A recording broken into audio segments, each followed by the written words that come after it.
Yo, this is my friend Steve Worley. What's up, bro? He's a real estate extraordinaire.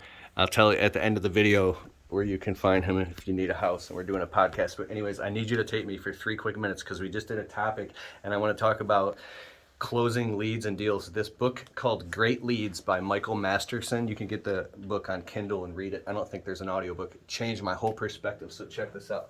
So there's where people are cold. Trust me here. People are cold and they're buying decisions, okay? And then there's a point where they become warm. Now, what I mean is these are where the people, when they're ready to buy something, it could be a $20,000 landscape job, a refrigerator, a house, or whatever, and then come over here, like they're hot, and then if you come over here, they're like, boiling hot. They might even be desperate. Like I knew that, like when my wife and I were buying a house, we were getting kicked out of the condo we lived in because they were selling it and our lease was past due, and we were freaking out. We'll take any house. We don't even care if there's carpenter ants falling from the ceiling. You can get in those places of desperation. But your communication and your marketing, and whether it be on social media or door hangers, flyers, or the trigger keywords, the messaging that you create and the way that you qualify leads and deals and customers, if this is your funnel coming in and you got all these leads coming in from Facebook, Instagram, TikTok, Snapchat, YouTube, LinkedIn, running ads, door hangers, flyers, newspaper, word of mouth, you have a lead generation referral system, whatever you're doing, there's certain messaging that qualifies people wherever they're at. So if you're willing to go walk around with a customer on a landscape job or whatever you're doing, like I just did Monday quotes, and now we're about to do this podcast. If there's a customer that's like, we're thinking maybe like in a few months we want to do a landscape job, not now, or whatever it is, and then they're cold, you might be able to give them, you might be the most knowledgeable person in the world. You give them, am I ducking for no reason? Can you see all of me? I always do that, like, why is he crouching in the video? It's because so you might be giving all this knowledge and advice and all this amazing stuff, and you feel good and warm and fuzzy about it, and they're like, oh my God, I really like that guy. He's amazing. They aren't ready to buy yet. But over here, when they're hot and they're like, it's burning a hole, or maybe they just came into some money, or like they're ready to buy now. They're ready to buy yesterday. Some literally jerk could come in who doesn't even know half the shit you do. He's not a good guy like you, and he doesn't even care, and he just walks in and he just gets the $20,000. Why? You literally educated these customers and did all this shit so they can just go give the money to someone else. So here's what the book Great Leads by Michael Masterson teaches is, like, you can't get this perfect all the time, but to be aware of it, because this is an awareness. There's different levels of awareness.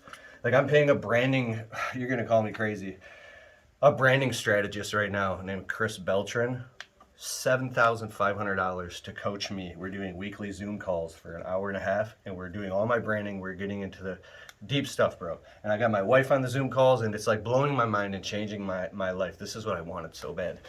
And it costs to get somebody like this to look at my business. And so on the different levels of awareness, there's different language and qualification, the way you have on your website, the way you talk on the phone. Everything that you're doing is pulling people in wherever they're at. Don't you want to pull people in? Like if you, now when you're talking about cold, warm, and hot, you might have what's called a warm audience. It's people that know you and like you and trust you already, and then people they're ready to buy. And are you literally, like cold leads is like if you're like a real estate guy and you got a billboard and there's tens of thousands of cars going by per day, you're literally advertising to a cold audience, right? Because if you read Gene Schwartz's book Scientific Advertising, you're not like marketing to a standing army.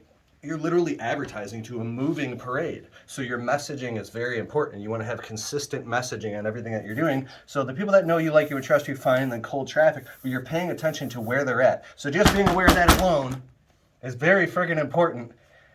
So talk to them on the phone. Hey, like before I drive all the way across the town, I'm talking about landscaping now because I don't know shit about real estate, but I've listened to my interview with Steve Worley, because Steve's probably like, yeah, motherfucker, but you don't understand. I can't do that around.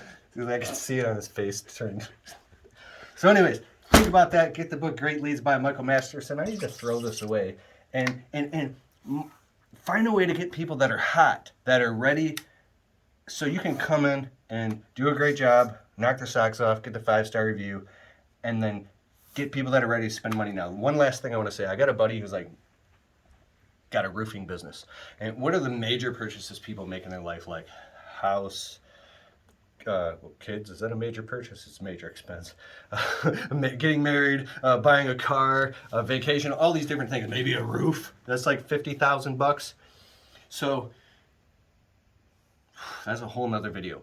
Are you spending a whole bunch of time and energy doing little teeny tiny things for like little tiny increments of money that aren't major decisions to people?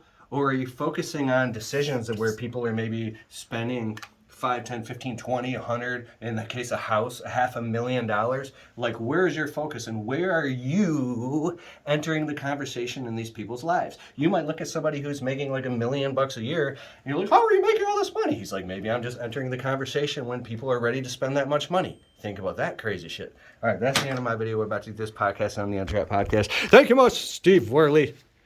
See you on the podcast, bro. What are you going to talk about on the podcast?